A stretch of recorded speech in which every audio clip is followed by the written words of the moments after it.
Assalamualaikum warahmatullahi wabarakatuh. Alhamdulillah wassalatu wassalamu ala Rasulillah wa ala alihi wa ashabihi wa mawalah. Amma ba'd, asyhadu an la ilaha illallah wahdahu la syarikalah wa asyhadu anna Muhammadan abduhu wa rasuluh la nabiyya wa rasulah ba'da amma ba'd.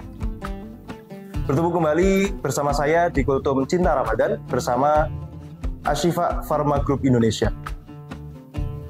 Bulan Ramadan merupakan bulan yang penuh berkah, bulan di mana kaum muslimin senantiasa berlomba-lomba dalam kebaikan. Bulan yang penuh dengan keutamaan dan keistimewaan, bulan yang digaransi oleh Allah SWT dengan berbagai kelebihan-kelebihan, dengan ditutupnya pintu neraka, dengan dikekangnya para setan, bahkan ada malam Lailatul Qadar di dalamnya yang merupakan malam yang lebih baik daripada 1000 bulan. Akan tetapi, teman-teman sekalian, ketika berpuasa kita biasanya akan berusaha semaksimal mungkin bagaimana puasa kita menjadi puasa yang maksimal, bagaimana puasa kita menjadi puasa yang sangat sempurna untuk kita hadiahkan, untuk kita berikan kepada, persembahkan kepada Allah SWT. Maka dari itu perlu untuk kita ketahui apa saja hal-hal yang menyempurnakan puasa dan mana saja hal-hal yang akan mengurangi kesempurnaan berpuasa. Ketika berpuasa misalkan ada istilah, ada ungkapan yang biasa diucapkan oleh teman-teman kita bahwa ketika berpuasa mending tidur saja supaya kita terhindar dari maksiat-maksiat. Mending kita ketika puasa tidur saja karena itu adalah sunnah. Namun apakah demikian? Apakah tidur ketika Ramadan adalah sunnah? Faktanya adalah Imam Malik rahimahullah berpendapat bahwa tidur di siang hari yang berlebihan ketika puasa itu hukumnya makruh atau mengurangi kesempurnaan daripada puasa. Mengapa? Karena tidur di siang hari akan meninggalkan kita, tidur di siang hari akan menyebabkan kita ketinggalan hal-hal yang sunnah, yang justru menjadi hal-hal yang utama di bulan puasa. Misalkan, ketika kita tidur siang hari, maksudnya berlebihan tidur siang hari, maka kita akan kemungkinan meninggalkan sholat-sholat sunnah, kita akan meninggalkan sholat duha, kita akan meninggalkan ibadah-ibadah seperti membaca Al-Quran, kita akan meninggalkan ibadah seperti bersedekah, dan juga zikir-zikir kepada Allah yang lain yang kita tinggalkan karena tidur tadi. Oleh karena itu, tidur yang berlebihan akan menjadi hal yang makruh dan mengurangi kesempurnaan daripada puasa, sehingga layaknya kita tinggalkan dan alih-alih dari tidur, kita beralih kepada zikir-zikir dan tilawah Al-Quran. Kemudian apalagi nih yang menjadi penyebab kurangnya kesempurnaan puasa kita? Di antaranya adalah masih dalam mazhab Imam Malik, adalah mencium aroma parfum ataupun aroma wangian makanan yang disengaja. Imam Malik berpendapat seperti demikian karena ketika kita menyengaja mencium aroma parfum atau menyengaja mencium aroma-aroma makanan, maka itu akan menggoda iman kita dan meningkatkan keinginan kita untuk mokel atau batal puasa. Sehingga ini karena ini adalah mendekati hal yang haram, yaitu membatalkan puasa, ini adalah hal-hal yang termasuk makruh.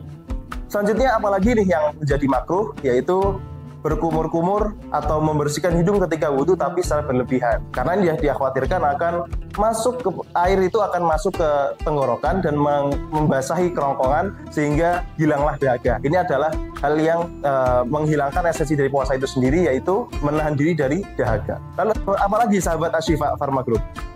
Selanjutnya adalah mencicipi makanan tanpa ada keperluan. Teman-teman, ini adalah termasuk hal yang mengurangi keutamaan puasa atau makruh karena lagi-lagi menghilangkan esensi daripada menahan hawa nafsu dari makan dan minum. Kecuali jika mencicipi ini adalah konteksnya ketika seorang ibu yang menyiapkan takjil atau berbuka untuk keluarganya, kemudian mencicipi yang akan memastikan bahwa rasa dari masakan itu sudah sempurna sehingga siap untuk dihidangkan kepada keluarga. Oke, apalagi kira-kira yang menjadi hal-hal yang makruh?